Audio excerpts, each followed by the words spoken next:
Al-Nahdaadha. Dubai Al-Nahdaaniif ammoo Sharjaa Al-Nahdaan walitti dhiyeenya qabu waan ta'eedhaafi boordara mashiirii godhatu waan ta'eefi akkasitti jechuudha mudatee Dubaayii fi Sharjaa Ajmaan bakka muraasatti jechaa jiru.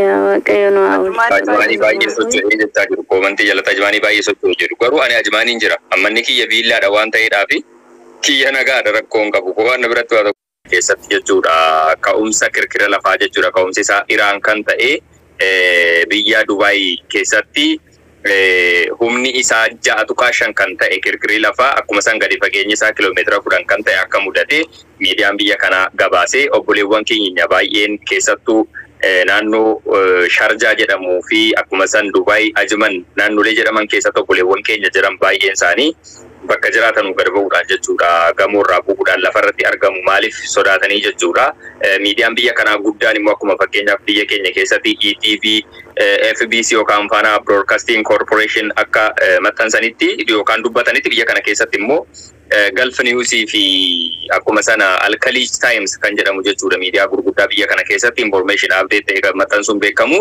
akka gabaasetti kirkirri lafaa kun ka'umsi isaa biyya Iraaniidha biyya kana keessatti ammoo walitti dhiyeenya qaba waan ta'eedhaafi bakkeelee baay'ee keessatti kirkirachi ka'een asitti xiqqoo lafti socho'ee jira. Kanaaf xiqqaadha jedhee maxxansee jira waan akkas rakkoo huge ta'e qaqqabee hawaasa miidhuu yookaan lubbuu namarra yookaan qabeenya irratti miidhaa geessise hin jiru isa geessisus miti just kanuma jedhanii maxxansanii namoonni mootarii wanta akkanaa mudatee hin beeku waan ta'eedhaafi xiqqoo disturb ta'anii jiru of tasgabbeessaa manatti deebi'aa yaaduma jedhamu kennaa jirra jechuudha isaanitti busee nuti amma gama kootiin buseen kan jechuu danda'u kan jechuu barbaadu tokko jira. Sana beektamiti ati Muhammad. Ayyee. Naannoo sarara bukkeenuma kiyyarraa akkas fooqni socho'ee ture uummanni marraa lama waan akkasii gadi bu'ee ka'ee ammas ammoo ol deebi'ee ammas gadi bu'anii ammas ol deebi'an. Sanaan booda uummanni bakka ammayyuu inni kaan ammayyuu karumarra guutee jira wallaahi amma gadi bu'ee ka'een dhiiseen ol deebi'ee. Bukkee sanarraa immoo fooqii tokko kan itti aanee jirurraa garuu